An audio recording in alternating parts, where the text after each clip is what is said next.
In a time when wickedness flourished and humanity turned from divine light to darkness, one man's extraordinary journey beyond the veil of mortality would forever alter the cosmic balance. Enoch, seventh from Adam, walked so closely with God that the boundary between human and divine began to blur, until the day heaven itself opened to receive him. Not as a departed soul, but as a living witness who would transform into Metatron, the celestial prince of divine presence. This is the forbidden account of how a mortal man became the Lesser YHWH, keeper of cosmic secrets and scribe of eternity. And imagine a journey beyond time and space, a descent into the most hidden secrets of the universe where angels are not merely beings of light, but guardians of unfathomable mysteries. Deep within mystical tradition, among the folds of forbidden wisdom lies the Third Book of Enoch, a manuscript shrouded in shadows and divine radiance, where the fate of men and the secrets of heaven intertwine in a dance of power and revelation. This ancient text takes us through the portals of the cosmos, where Enoch, the prophet who transcended mortality, not only beholds celestial glory, but becomes Metatron, the prince of angels, the scribe of the Most High. His words echo like the resonance of forgotten truths, revealing the names of hidden angels, the secrets of creation, and the mystery of the divine throne. But this is not merely a tale of visions and revelations. It is a challenge to the mind and spirit. Are we ready to comprehend what he saw? Can we decipher the language of the gods and grasp the destiny of mortals? Dare to cross the threshold of the unknown, step into the pages of the Third Book of Enoch, and uncover what was never meant to be revealed. The Ascension, a tale of Enoch's transformation. Chapter 1. The righteous among the wicked. Enoch walked the dusty roads of his city with heavy steps. All around him, people bowed before stone idols and golden statues that lined the marketplace. The air was thick with incense and the cries of animals being sacrificed to false gods. Unlike his neighbors, Enoch kept his eyes lifted toward the true heavens, refusing to participate in the growing corruption that surrounded him. Each morning before sunrise, Enoch would climb to a small hill outside the city walls. There in solitude, he would speak to the Creator, offering prayers not of sacrifice, but of praise and questions. Sometimes, as the first light broke across the horizon, Enoch felt a strange warmth envelop him, as if the very air around him had become alive with divine presence. On these mornings, wisdom would fill his mind, knowledge of stars and time, of plants and animals, of the deep foundations of the earth. Enoch's family noticed the change in him. His wife would sometimes wake in the night to find his side of the bed empty, only to discover him standing in their small garden, his face tilted upward, as if listening to voices she could not hear. His children asked why their father seemed to glow faintly sometimes, especially after his morning prayers. The Creator's light reflects in those who seek him, was all Enoch would say, his eyes holding secrets he could not yet share. The elders of the city grew suspicious of Enoch's refusal to worship their idols. They whispered that he was dangerous, that his strange devotion to an unseen God would bring disaster upon them. Some even plotted against him, planning to force him to bow before their stone gods or face exile. But something always held them back. A sudden illness, a disturbing dream, or simply an inexplicable fear that came over them whenever they approached Enoch with harmful intent. As the wickedness of humanity grew deeper with each passing year, Enoch remained untouched by the corruption, like a single clean drop of water in a muddy pool. Unknown to him, his righteousness had not gone unnoticed in the celestial realms. The angels watched him with growing interest, and in the highest heaven, before the throne of glory, his name was being spoken with divine purpose. Chapter 2. The Divine Summons. The night was unusually still when 3 brilliant lights descended from the starry sky above Enoch's home. His family slept peacefully, unaware of the celestial visitors, until a gentle but powerful voice called Enoch's name, awakening him instantly. The voice seemed to come from everywhere and nowhere at once. Enoch rose from his bed, his heart pounding not with fear, but with a strange recognition, as if he had been expecting this moment his entire life. In his small courtyard stood 3 beings of light. They were shaped like men, but stood twice as tall as any human, with skin that shimmered like polished metal and eyes that contained galaxies. "I am Uzzah," said the first, his voice like the rumble of distant thunder. "I am Azza," said the second, whose words flowed like honey and water.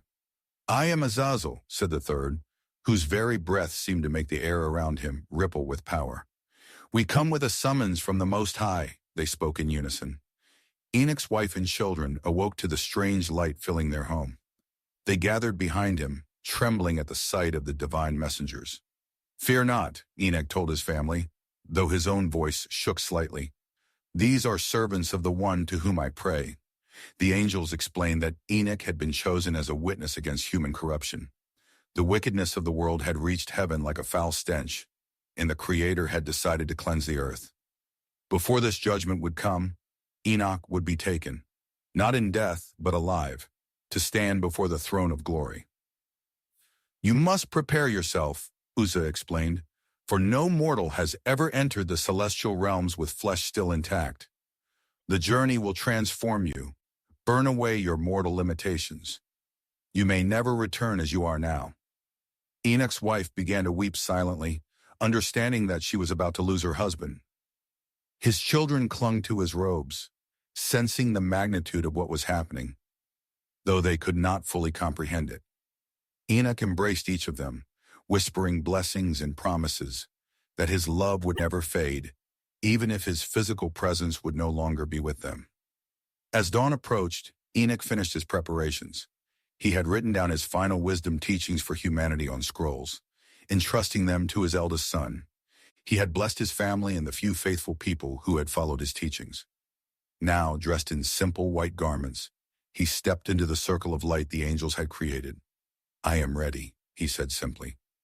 The three angels surrounded him, their wings, which had been invisible before, now unfurling in magnificent splendor. The light intensified until Enoch's family had to shield their eyes. When they looked again, only a circle of scorched earth remained where Enoch and the angels had stood. Chapter 3. The Six Palaces. The sensation of ascent was unlike anything Enoch had ever experienced. His body felt weightless, yet somehow substantial, as if he were both falling upward and being carefully carried. Around him, the atmosphere changed from the familiar air of earth to layers of increasing brilliance. Colors he had never seen before streaked past his vision. The angels guided him with firm but gentle hands through what seemed like veils of reality, each one thinner yet more substantial than the last. The first palace appeared suddenly before them. Massive gates of swirling energy guarded by fierce beings with countless eyes and revolving wheels of fire for bodies.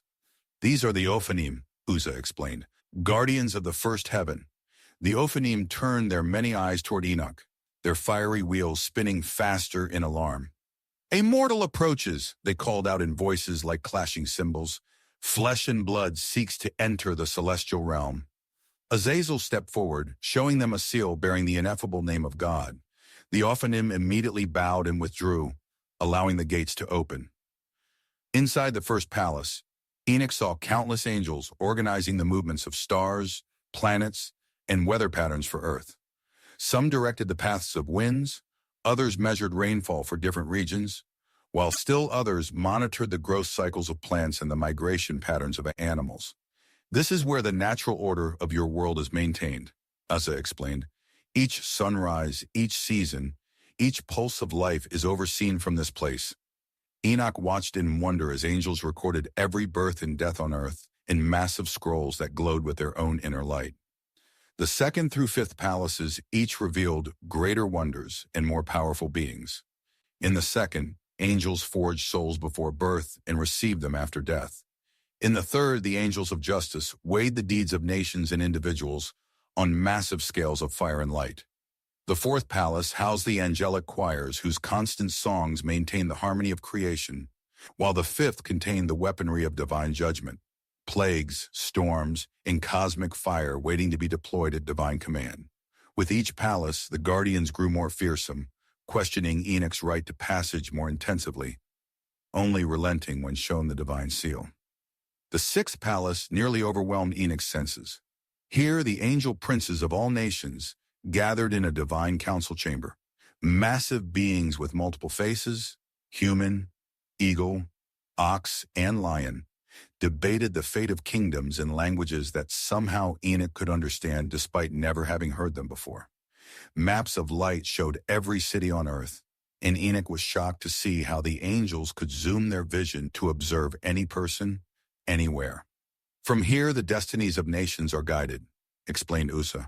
But even this is merely the antechamber to the true throne. As they approached the exit leading to the seventh palace, Enoch felt a wave of terror wash over him. What lay beyond was so holy, so powerful, that even in his transformed state, he feared he might be consumed completely. Chapter 4. The Throne of Glory. The entrance to the seventh palace blazed with light so intense that Enoch felt his very essence might scatter like dust in a strong wind. Unlike the previous thresholds, here stood not just guardian angels, but the mighty seraphim, six-winged beings of pure fire who circled the entrance crying, "Holy, holy, holy," in voices that shook the foundations of heaven itself. When they noticed Enoch approaching with his angelic guides, they drew flaming swords and blocked the path. "What is this mortal who dares approach the inner sanctuary?" they demanded. "No human eye may see the glory and live." Before his guides could respond, a new presence entered the scene. Unlike the other angels, this being had a strangely familiar quality about him. Though clothed in unimaginable splendor with a crown of stars upon his head and a robe of living light, his face held an expression Enoch recognized, compassion mixed with wonder, as if he too remembered what it was to be merely human. "I am Metatron," the being said, his voice both thunderous and gentle. "Prince of the divine presence, the Holy One has commanded that this righteous one be brought before the throne. I myself will prepare him." The seraphim withdrew their swords reluctantly, their fiery wings creating a tunnel of flame through which Enoch would have to pass. Metatron took Enoch's hand, and instantly a deep knowledge passed between them, a knowledge too profound for words. "You must be transformed further," Metatron explained. "Your current form, though already changed by ascent, cannot withstand the full glory ahead." With gentle movements, Metatron began to reshape Enoch's being. His height extended until he could see across the vastness of heaven. His eyes multiplied until he could perceive all directions simultaneously. His substance changed from flesh to glorious light. Throughout this painful yet ecstatic transformation, Metatron whispered the secret names of God, each name adding new power and perception to Enoch's expanding consciousness. When the transformation was complete, Metatron led Enoch through the tunnel of seraphic fire. Beyond it opened a space so vast that all the previous palaces could have fit within it countless times. At its center stood the throne of glory, not a single seat of power, but a living, dynamic mountain of crystal, sapphire, and flame that continuously shifted form while remaining unchanging in essence. Around it, the four holy Hayat supported the throne like cosmic pillars, each with 4 faces and 6 wings, their bodies covered with countless eyes. Beneath the throne, rivers of fire flowed outward to the edges of creation and back again. Upon the throne itself, Enoch could not look directly. There was a presence of such overwhelming holiness that even his transformed perception could only register it as a brilliant light that somehow contained all possible forms within it. From this presence came neither voice nor sound, yet Enoch understood perfectly as divine will impressed itself upon his consciousness. "Enoch, son of Jared, you have been chosen as witness. The time approaches when I must cleanse the earth of corruption. You will serve as testimony that my judgment comes not from cruelty, but necessity, not from hatred, but from love for my creation. The wickedness below has reached its fullness. You alone among humans have remained untainted. Therefore you shall no longer be counted among mortals, but shall be established as Metatron, the Lesser YHWH, Prince of Presence, Keeper of Secrets, and Scribe of Eternity." Chapter 5. The Transformation. The divine presence before the throne intensified until it became a pillar of light focused directly on Enoch. The remaining traces of his humanity began to burn away, replaced by celestial substance. Physical pain beyond imagination coursed through him as every atom of his being was unmade and remade in more glorious form. Yet alongside the pain came understanding so profound that it made the suffering worthwhile. knowledge of creation's deepest secrets, comprehension of divine purposes that spanned eternity, awareness of cosmic patterns invisible to mortal minds. As the transformation progressed, Enoch felt himself expanding in all directions. His consciousness stretched across time itself, allowing him to witness the past from creation to his present moment, and glimpses of futures yet to unfold. His perception expanded in space as well. He could simultaneously observe the highest heaven and the deepest ocean trench on earth. With growing wonder, he realized he could comprehend the thoughts and feelings of every angel throughout the celestial hierarchy and every human on earth. The divine names inscribed upon his heart gave him power over elements and forces that shaped reality itself. When the transformation reached its peak, the Holy One caused a crown to materialize above what had once been Enoch's head. This crown contained 49 jewels, each shining with the light of a different divine attribute. As it settled upon him, each jewel imparted perfect knowledge of one aspect of creation's governance. The final jewel, placed at the crown's center, contained the ineffable name itself, granting authority second only to the Creator. From this moment forward came the divine impression into a newly elevated Metatron, recognizing divine will at work. Consciousness. You are no longer Enoch but Metatron, my executive, through whom my will shall flow. The angels throughout all 7 heavens observed this transformation with mixed reactions. Most bowed in reverence to but 3 mighty angels, Uzzah, Asa, and Azazel, who had first brought Enoch to heaven, approached the throne with protest in their voices. Lord of all, they cried, is it fitting that one born of woman should be raised above those created from your glory? Did we not warn against creating humans, knowing their tendency toward corruption? And now you elevate one to near equality with yourself. Their questions echoed through the heavenly courts, causing murmurs of agreement among some of the lesser angels. The divine presence upon the throne flared in what might be described as controlled displeasure. Without words, the Creator communicated a response that silenced all opposition. I take delight in this one more than in you who question my wisdom. Enoch has proven that humanity, despite its frailties, can rise toward divine perfection through choice rather than mere nature. You who were created perfect have never known the struggle toward righteousness. He who overcame the pull of corruption while surrounded by it has demonstrated greater devotion than those who never face such tests. Therefore he shall be prince among you, second only to my presence. Those who honor him honor me. Those who resist him resist my will. With that declaration, the newly created Metatron was officially installed as the Lesser YHWH, bearing authority to act with divine power throughout all creation. Chapter 6. The Celestial Bureaucracy. Metatron was immediately given charge over the vast celestial bureaucracy that maintained creation's order. The Holy One assigned him a magnificent throne, identical to the throne of glory, but positioned at the entrance to the 7th heaven. From this seat of power, Metatron would oversee the activities of all angels, authorize their missions, and serve as the primary intermediary between the Creator and all other beings.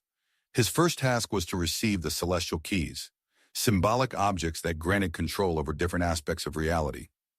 The bureaucracy Metatron now commanded was more complex than any earthly government. There were angels responsible for each natural element: fire, water, earth, air, and others who controlled more abstract forces like time, wisdom, and birth. Some angels served as recorders, documenting every deed performed by humans and creatures throughout creation. Others functioned as messengers, carrying divine decrees to the farthest corners of existence. Still, others were warriors, standing ready to enforce divine judgment against rebellious forces. At the highest levels were the angel princes who governed nations, planets, and cosmic regions, all of whom now reported directly to Metatron. To help him manage this vast organization, Metatron was granted special abilities.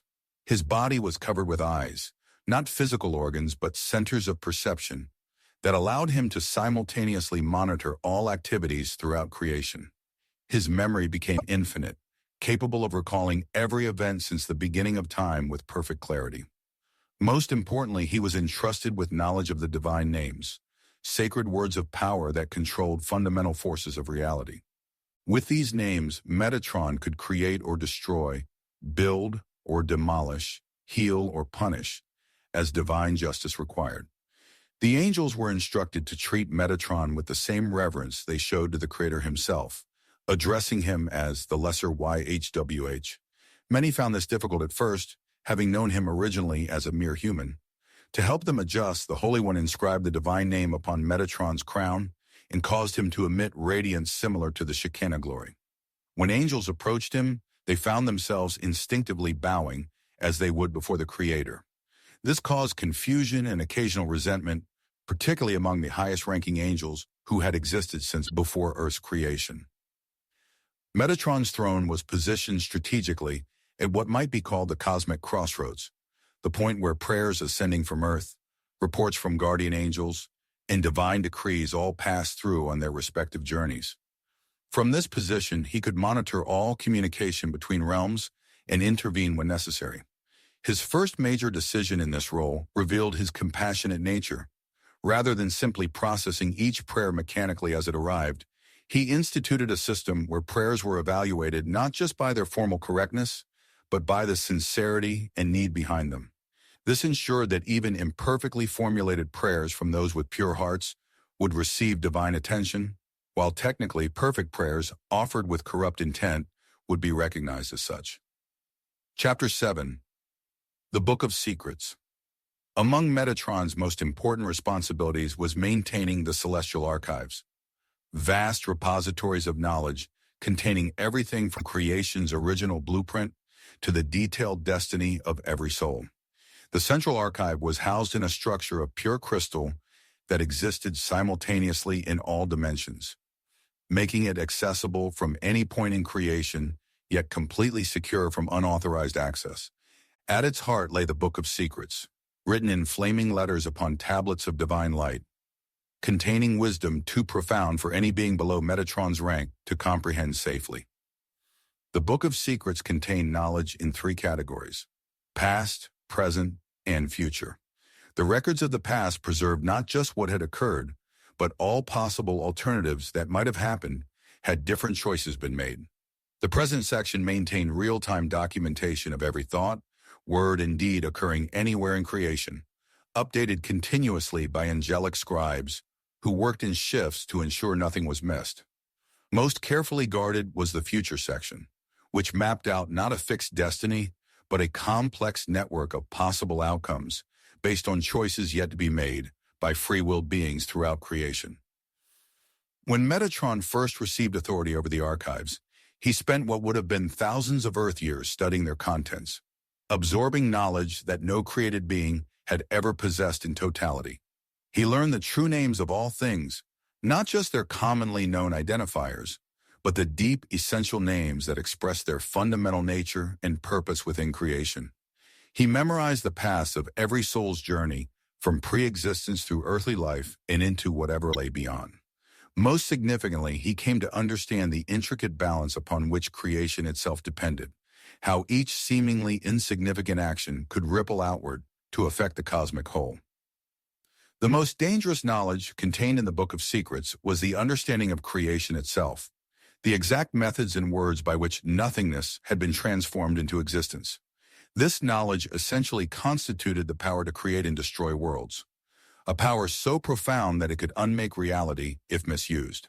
The Holy One entrusted this knowledge to Metatron, alone known among created beings, granting him the ability to participate in creation's ongoing development.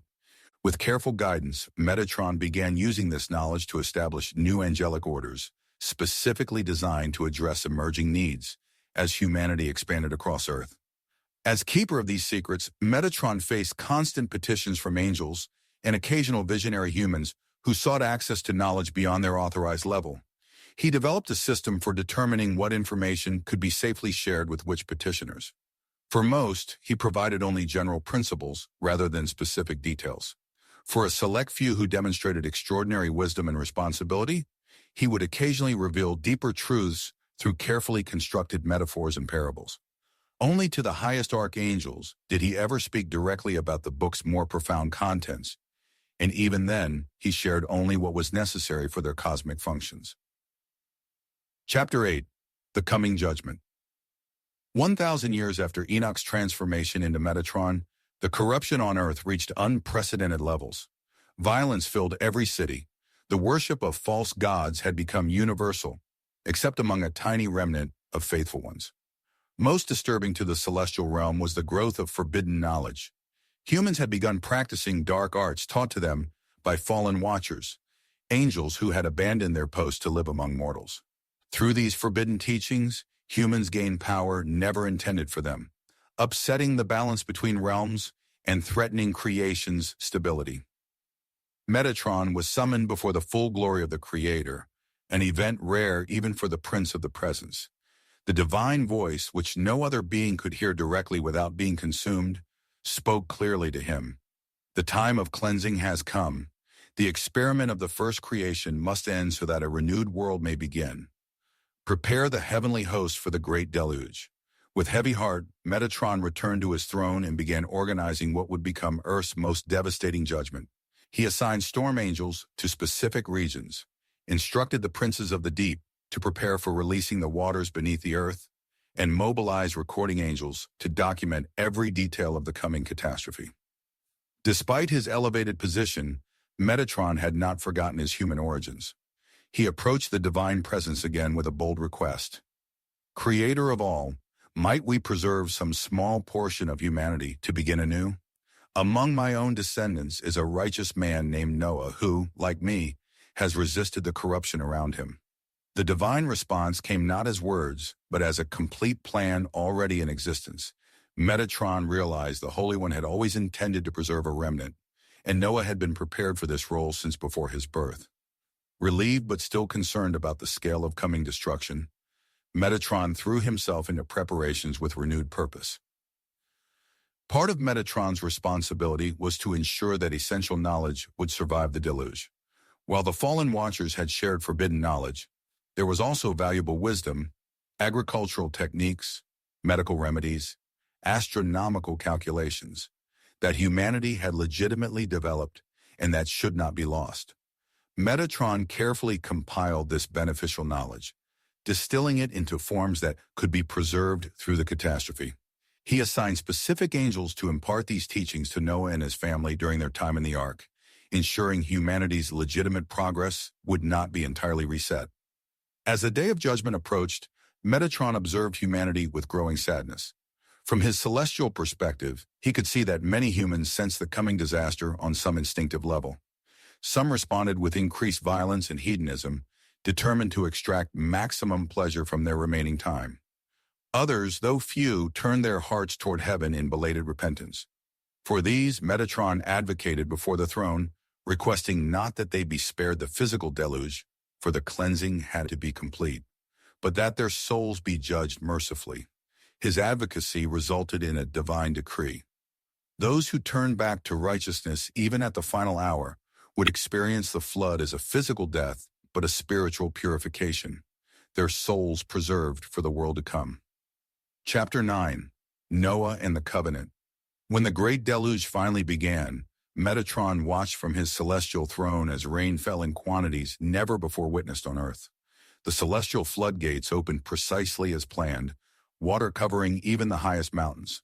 While other angels simply observed the technical execution of divine judgment, Metatron felt each human death as a personal loss, remembering his own human family from centuries past.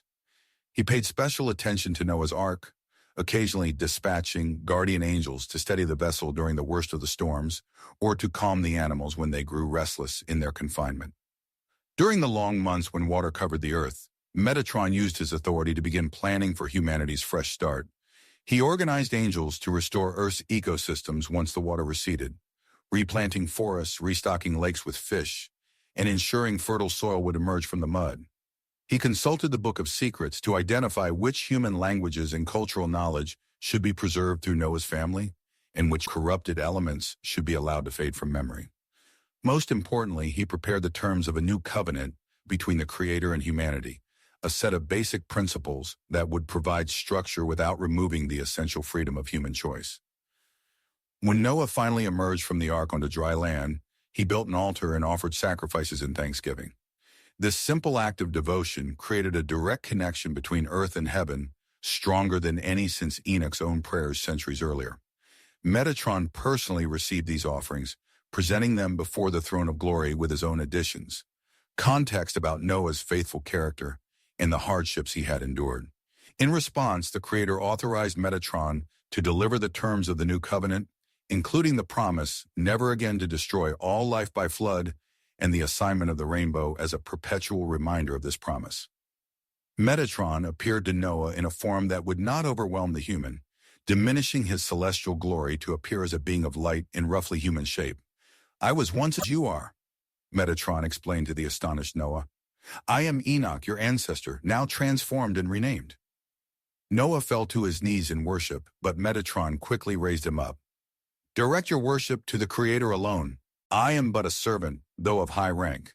Metatron then explained the covenant terms, advised Noah on rebuilding human society, and provided specific guidance about which pre-flood technologies could be safely reintroduced and which should remain forgotten as potentially corrupting influences. Before departing, Metatron bestowed a special blessing on Noah and his descendants, particularly the line that would eventually lead to Abraham. He placed celestial guardians around the fledgling human settlement to he prepared the terms of a new covenant between the Creator and humanity, a set of basic principles that would provide structure without removing the essential freedom of human choice. When Noah finally emerged from the ark onto dry land, he built an altar and offered sacrifices in thanksgiving. This simple act of devotion created a direct connection between earth and heaven, stronger than any since Enoch's own prayers centuries earlier. Metatron personally received these offerings, presenting them before the throne of glory with his own additions. Context about Noah's faithful character and the hardships he had endured. In response, the Creator authorized Metatron to deliver the terms of the new covenant, including the promise never again to destroy all life by flood and the assignment of the rainbow as a perpetual reminder of this promise. Metatron appeared to Noah in a form that would not overwhelm the human, diminishing his celestial glory to appear as a being of light in roughly human shape. "I was once as you are," Metatron explained to the astonished Noah. "I am Enoch, your ancestor, now transformed and renamed." Noah fell to his knees in worship, but Metatron quickly raised him up. "Direct your worship to the Creator alone. I am but a servant, though of high rank." Metatron then explained the covenant terms, advised Noah on rebuilding human society, and provided specific guidance about which pre-flood technologies could be safely reintroduced and which should remain forgotten as potentially corrupting influences. Before departing, Metatron bestowed a special blessing on Noah and his descendants, particularly the line that would eventually lead to Abraham. He placed celestial guardians around the fledgling human settlement to protect them from both physical threats and spiritual corruption during their vulnerable rebuilding phase. With a final word of encouragement, Metatron ascended visibly back to the celestial realm, leaving Noah with a renewed sense of divine purpose. This visible ascension was witnessed by all Noah's family, establishing the first post-flood tradition of witnesses to divine intervention, a pattern that would be repeated at key moments throughout human history. Chapter 10. The Tower of Babel. Several generations after the flood, Metatron observed a disturbing development on Earth. In the plain of Shinar, humans had united under the leadership of Nimrod, a mighty hunter and self-proclaimed demigod. Together they began constructing a tower of unprecedented height, using advanced techniques that should have been lost in the flood. Metatron consulted the celestial archives and discovered the uncomfortable truth.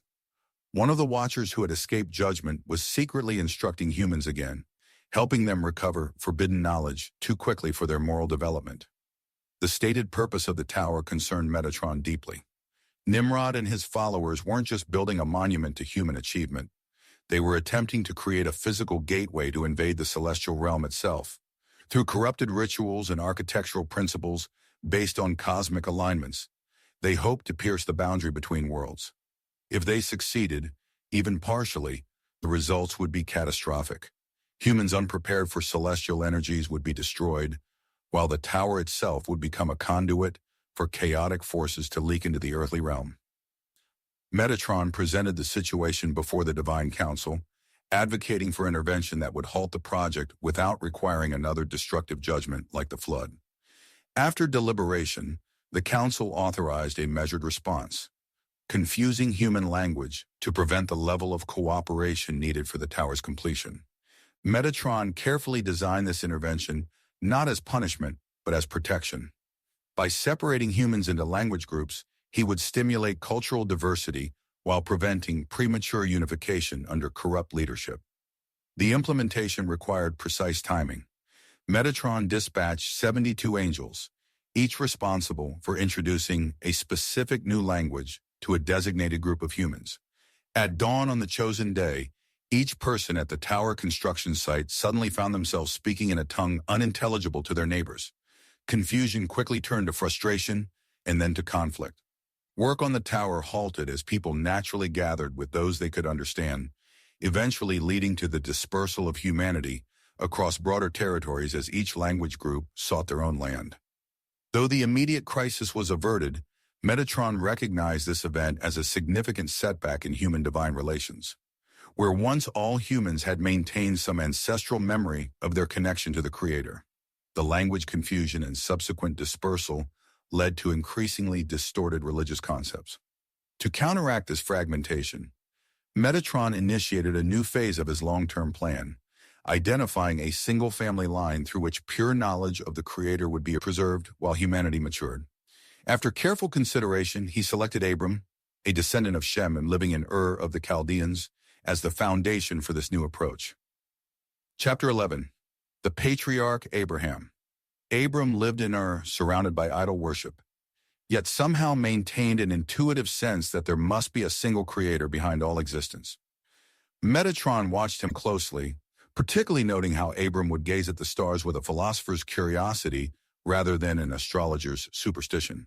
When Abram was 75 years old, Metatron received divine authorization to initiate contact, beginning a relationship that would fundamentally reshape human history. Rather than appearing in full celestial glory, Metatron communicated through a series of dreams and subtle impressions, guiding Abram to leave his homeland for Canaan. The journey to Canaan was both a physical relocation and a spiritual pilgrimage. As Abram traveled, Metatron gradually revealed deeper truths about the Creator's nature and purposes. Unlike the dramatic revelation given to Noah after the flood, this was a measured, progressive disclosure designed to develop Abram's understanding over time. Metatron carefully monitored how each new insight was integrated, adjusting the pace to match Abram's spiritual growth. The goal was not just to inform Abram, but to transform him into a genuine partner in the divine plan for humanity's redemption. When Abram reached Canaan, Metatron arranged a more direct encounter at the Oaks of Mamre, appearing as one of 3 men who visited Abram's tent. Metatron delivered the promise of a son, despite Sarah's advanced age. This visit served multiple purposes. It tested Abram's hospitality toward strangers, demonstrated divine knowledge of human intimate matters, and established a covenant promise that would require faith to embrace. Throughout the conversation, Metatron carefully measured his presence to remain just within the threshold of what Abram could comprehend without being overwhelmed. The true test of the relationship came when the Creator determined to test Abram's devotion by commanding the sacrifice of Isaac. Metatron strongly advocated against this test before the divine council, arguing that it demanded too much of human faith. When overruled, he requested and received permission to be the one who would stop Abraham's hand at the crucial moment. As Abraham raised the knife on Mount Moriah, it was Metatron who called out from heaven, "Abraham, Abraham," and who provided the ram as an alternative sacrifice.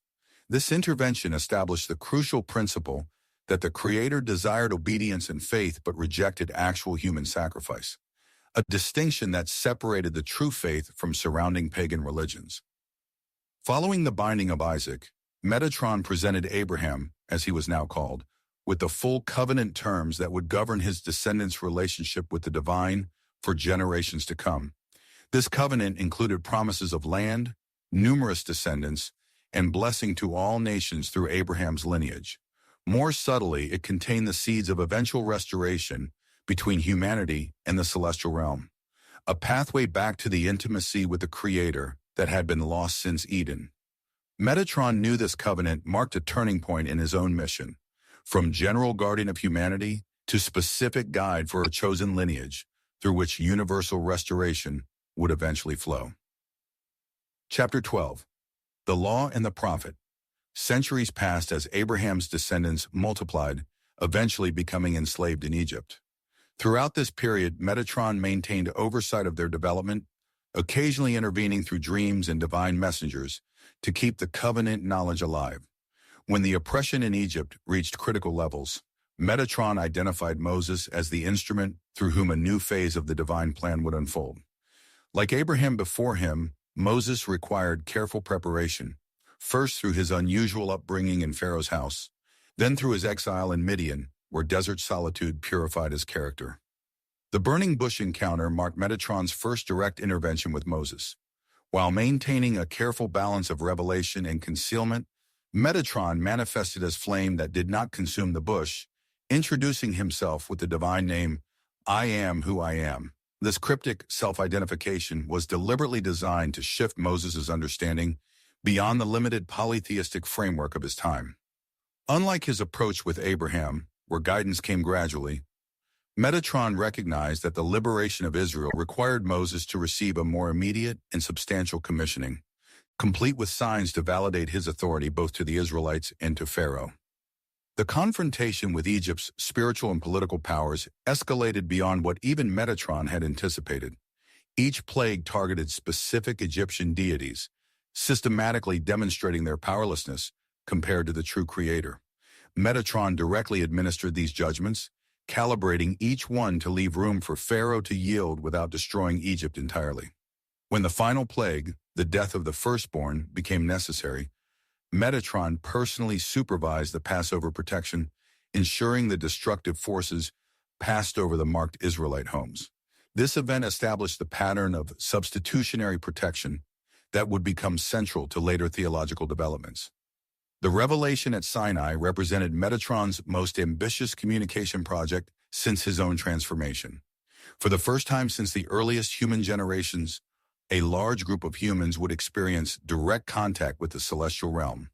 Metatron carefully prepared both the mountain and the people, establishing boundaries to prevent the divine glory from consuming those unprepared for its intensity.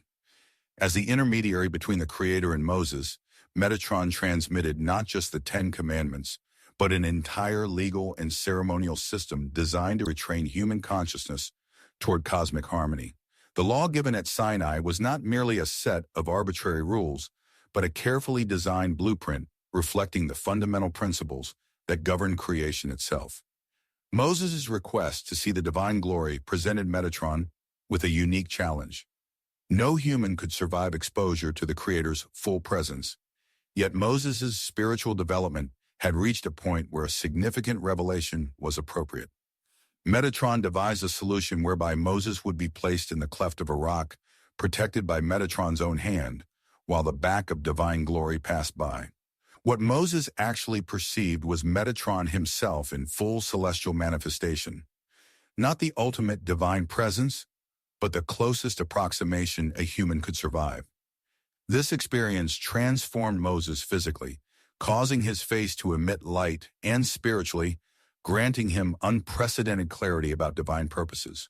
From that point forward, Moses and Metatron maintained regular communication, developing the intricate tabernacle system through which limited divine presence could safely dwell among the Israelites. Chapter 13. The Divine Throne Room. While guiding human history through key figures like Abraham and Moses, Metatron continued his primary role administering the celestial government from his throne at the entrance to the seventh heaven. The throne room itself defied conventional physical description. It existed simultaneously in all dimensions while transcending their limitations.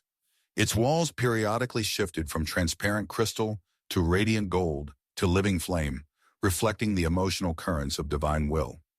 While guiding human history through key figures like Abraham and Moses, Metatron continued his primary role administering the celestial government from his throne at the entrance to the seventh heaven. The throne room itself defied conventional physical description. It existed simultaneously in all dimensions while transcending their limitations. Its walls periodically shifted from transparent crystal to radiant gold to living flame, reflecting the emotional currents of divine will.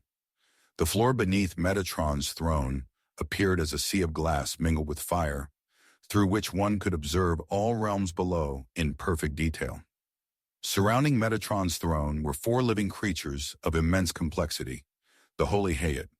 Each possessed 4 faces, man, lion, ox, and eagle, 6 wings covered with eyes, and bodies that seemed both solid and fluid simultaneously. These beings served as the living embodiment of creation's foundational principles, continuously crying, "Holy, holy, holy," in voices that resonated through all existence. Their constant movement created a current of energy that powered the mechanisms of divine justice and mercy throughout the cosmos. When they spoke, their words manifested as tangible reality in lower realms. Beyond the Hayat stood concentric circles of angelic beings, each circle representing a different order in the celestial hierarchy. The innermost circle contained the ancient seraphim, angels of pure fire, who predated Earth's creation. Next came the wise cherubim, keepers of cosmic knowledge. Beyond them were the mighty Ophanim, the wheel angels, whose interlocking structures maintained reality's physical laws. Each successive circle contained angels of decreasing rank but increasing numbers, extending outward until reaching the countless messenger angels who regularly visited the earthly realm. All functioned in perfect coordination under Metatron's oversight. The throne room operated as both government center and cosmic courtroom. Cases from throughout creation were continuously presented for judgment, everything from planetary disputes to human prayers. For each case, relevant angels would approach the throne with detailed reports. Metatron would weigh evidence against the standards recorded in the Book of Secrets, occasionally consulting directly with the divine presence behind the veil when precedents were insufficient. His judgments, once rendered, were implemented immediately by specialized angels empowered to enforce cosmic laws. Yet despite this seemingly rigid structure, mercy remained central to Metatron's administration. He frequently identified mitigating factors that allowed for redemptive, rather than merely punitive outcomes. Most remarkable about the throne room was its connection to the human realm. Through specialized channels visible only to celestial beings, human prayers ascended directly into Metatron's court regardless of which deity name the petitioner used. Metatron had designed this system specifically to ensure no sincere prayer was lost due to theological misunderstanding. Each prayer appeared as a unique light formation, its color and intensity revealing the petitioner's sincerity and need. Metatron personally reviewed each one, directing angels to respond according to the larger divine plan while respecting human free will. Through this system, Metatron maintained continuous connection with humanity despite the growing distance between earthly and heavenly realms. Chapter 14. The Temple Connection. When Solomon completed the first permanent temple in Jerusalem, a new opportunity arose to strengthen the connection between celestial and earthly realms. Metatron personally supervised the creation of a direct metaphysical link between the Holy of Holies in Jerusalem and the divine throne room. This was not merely symbolic, but a genuine intersection of dimensions. What occurred in one space literally affected the other. The Ark of the Covenant served as the anchor point, its physical materials specially designed to facilitate this transdimensional connection. When properly activated through precise ritual, the high priest could experience limited access to the celestial throne room itself. The temple's dedication ceremony marked the culmination of centuries of preparation. As Solomon offered the inaugural prayers, Metatron channeled a portion of the divine presence, the Shekinah glory, down through the dimensional gateway. The visible manifestation that filled the temple with cloud was actually the merest fraction of celestial reality, carefully diminished to avoid overwhelming the physical structure and human participants. Even this reduced presence was so powerful that priests could not remain standing.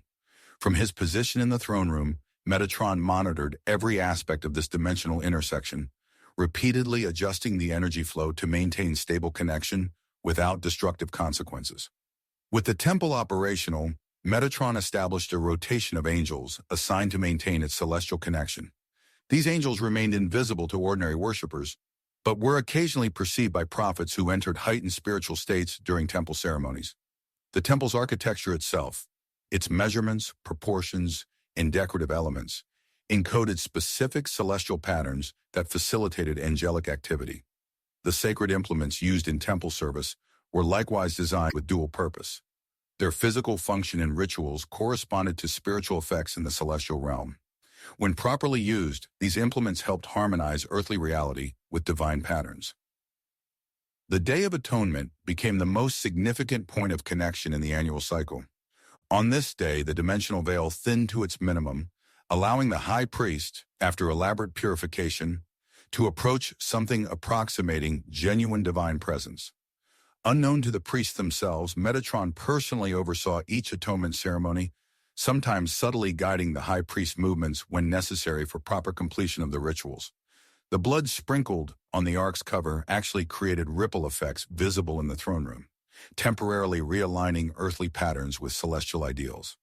This annual reset prevented the accumulated distortions of human free will choices from permanently separating humanity from divine connection. Over generations, however, Metatron observed concerning developments in temple practice. As priests became more focused on technical precision and political power, the inner spiritual dimensions of their service diminished. Rituals performed without proper understanding or intention weakened the temple's dimensional connection. Metatron sent repeated warnings through prophets, urging return to genuine worship rather than mere ceremony. When these warnings went unheeded, the Divine Council reluctantly authorized partial withdrawal of celestial presence decades before the physical temple's destruction. By the time Nebuchadnezzar's forces reached Jerusalem, the most sacred dimensional connections had already been carefully closed, preserving their patterns in celestial archives for potential future restoration. Chapter 15. The Era of Prophets. As the temple connection weakened, Metatron implemented an alternative communication system through human prophets. Unlike priests who operated within established institutional frameworks, prophets received direct celestial communication regardless of their social position or formal training. Metatron personally selected candidates based on their spiritual receptivity rather than external credentials. Isaiah from the royal court, Amos from rural shepherding, Jeremiah from a priestly family, each demonstrated the inner qualities necessary for genuine prophetic function despite their diverse backgrounds. The prophetic experience itself varied widely depending on the individual and message. For some, Metatron communicated through vivid dreams requiring subsequent interpretation. For others, waking visions temporarily replaced physical perception with scenes from celestial or future realities. In rare cases like Ezekiel, Metatron granted temporary perception of the throne room itself, though always carefully filtered to prevent the overwhelming effects of direct exposure. The most common prophetic mode involved impressed thoughts. Metatron would project specific concepts into a prophet's consciousness, allowing their own mind to clothe these concepts in culturally appropriate language and imagery. Metatron maintained careful oversight of the prophetic process to ensure message integrity while respecting human free will. When prophets struggled with assigned messages, like Jonah attempting to flee his mission, Metatron arranged circumstances to redirect without overriding their freedom of choice. When prophetic messages risked misinterpretation, Metatron would send clarifying visions or dispatch guidance angels to provide context. Particularly challenging messages were often delivered in stages, with initial symbolic communications followed by explanatory revelations that helped the prophet integrate difficult truths without becoming overwhelmed. The content of prophetic messages reflected a deliberate divine communication strategy supervised by Metatron. Beyond immediate warnings about contemporary situations, these messages contained layered meanings designed to remain relevant across multiple time periods. Prophecies often merged near and distant futures, using imminent events as metaphorical frameworks for understanding larger patterns that would unfold over centuries. Messianic prophecies particularly exemplified this approach. Descriptions of a coming deliverer contained elements applicable to several historical figures, while pointing ultimately toward a culminating future manifestation of divine presence among humanity. As Judah entered exile in Babylon, the prophetic function became even more crucial for maintaining spiritual continuity. Without temple access, the people needed alternative connections to divine reality. Metatron worked extensively with Daniel and Ezekiel, two prophets uniquely positioned to bridge Jewish and Babylonian cultures. Through their prophecies, Metatron introduced more explicit apocalyptic imagery, symbolism that revealed cosmic struggles behind historical events. This approach helped the exiled community recognize divine sovereignty, continuing despite their national defeat, while also establishing interpretive frameworks that would remain applicable through multiple future empires and cultural transitions. Chapter 16, The Watcher's Judgment. While human history unfolded according to its complex patterns of freedom and consequence, Metatron simultaneously addressed a long-simmering celestial crisis. The Watchers, angels assigned to observe humanity, had violated fundamental boundaries by interbreeding with humans before the flood. Though the deluge had dealt with their hybrid offspring, the Nephilim, and many of the original transgressors, several Watchers had escaped initial judgment. For centuries, they continued secretly influencing human civilizations, introducing knowledge beyond what humanity was prepared to handle responsibly. Metatron convened a special tribunal in the Celestial Court to address these remaining cases. Unlike routine judgments that he handled directly, this situation required broader participation due to its precedent-setting nature. Representatives from every angelic order were summoned to witness proceedings against their former colleagues. The accused Watchers were brought in chains of celestial energy that prevented shape-shifting or dimensional escape. Each would receive individual consideration based on their specific actions, ongoing behavior since the flood, and current disposition toward repentance. The evidence presentation phase lasted what would have been several Earth years. Recording angels meticulously documented each Watcher's original assignment, the point of their decision to abandon celestial protocols, the specific human interactions that constituted their transgressions, and the consequent cultural corruptions that flowed from their unauthorized knowledge transfers. Most damaging was evidence showing how their actions had accelerated human development of destructive technologies while stunting corresponding moral development, a dangerous imbalance that repeatedly threatened civilization's survival. Particularly problematic were the occult teachings that created openings for destructive spiritual influences in human communities. The Watchers offered various defenses for their actions. Some claimed compassionate motives, wanting to help humans advance beyond primitive conditions. Others admitted being captivated by human creativity and emotional capacity, qualities that differed from angelic nature. A few attempted to justify their actions as merely accelerating inevitable human discoveries. The most defiant maintained that boundaries between species represented unnecessary restrictions on their freedom. Throughout their testimonies, Metatron observed carefully for signs of genuine recognition of wrongdoing versus mere regret at being caught and facing consequences. After full consideration, Metatron delivered calibrated judgments for each Watcher. Those showing genuine repentance received confinement in a dedicated celestial realm, neither destroyed nor free, but preserved with possibility of eventual rehabilitation after human history reached certain developmental milestones. Those remaining defiant faced more severe measures. Their essence was disaggregated and stored in separated components, unable to maintain conscious identity, yet preserved for potential future reconstitution should divine mercy eventually extend to them. In all cases, the specific knowledge they had prematurely introduced to humanity was documented for special monitoring, with guardian angels assigned to mitigate its most destructive applications until humans developed sufficient wisdom to handle such knowledge responsibly. Chapter 17, Rabbi Ishmael's Ascension. Centuries passed as humanity developed through multiple empires, exile experiences, and religious evolutions. The Second Temple period brought partial restoration of the divine-human connection, though not with the same intensity as Solomon's Temple. After the Romans destroyed this temple in 70 CE, Jewish mystical traditions became increasingly important for maintaining spiritual continuity. Among the greatest practitioners of these traditions was Rabbi Ishmael ben Elisha, high priest before the destruction and subsequently leader of an esoteric circle dedicated to preserving the deepest teachings of celestial realities. Through years of spiritual discipline, prayer, and study of sacred texts, Rabbi Ishmael prepared himself for direct celestial encounter. His practices included ritual purifications, extended fasts, specific breath control techniques, and continuous meditation on the divine names. Unknown to him, Metatron had been monitoring his development, recognizing in Ishmael a vessel suitable for receiving and transmitting crucial knowledge to future generations.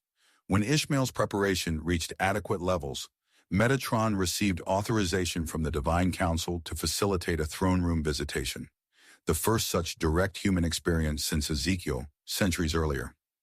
The Ascension experience began while Ishmael prayed in a state of deep meditation, his consciousness separated from normal physical awareness, entering a hyperlucid state where he perceived himself rising through successive celestial levels.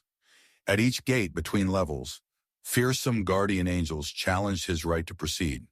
Though his initial reaction was terror, Ishmael recalled the protective divine names he had studied and pronounced them at each threshold. Unknown to him, Metatron subtly guided this process, ensuring the proper vibrations accompanied each name to activate genuine celestial passage while protecting Ishmael from energies that could have destroyed his essence. Upon reaching the seventh heaven's entrance, Ishmael faced his greatest challenge. The angelic guardians there would accept no human regardless of preparation or merit. As Ishmael trembled before their fiery swords, Metatron himself intervened, stepping forward in full celestial glory. "This one comes by divine invitation," Metatron declared, "to witness what must be preserved for generations to come." Taking Ishmael under direct protection, Metatron guided him through the final threshold into the periphery of the throne room itself. The human visitor immediately fell prostrate, overwhelmed by the intensity of holiness that permeated this realm. Gently, Metatron helped him rise, gradually adjusting his perception to accommodate celestial realities without being consumed by them. What followed was the most comprehensive celestial tour ever granted to a human while still embodied in flesh. For what seemed like years to Ishmael but was merely hours in earthly time, Metatron systematically revealed the throne room operations, angelic hierarchies, divine judgment procedures, and cosmic secrets. He explained his own origin as the transformed Enoch, described the mechanisms maintaining universal order, and outlined humanity's crucial role in creation's ultimate purpose. Throughout this teaching, Metatron carefully calibrated the revelations, profound enough to transform Jewish mystical understanding for centuries to come, yet filtered enough to protect both Ishmael and future readers from knowledge too powerful for human consciousness to integrate safely. Chapter 18. The Book of Celestial Palaces. Upon returning to normal consciousness, Rabbi Ishmael found himself forever changed. The celestial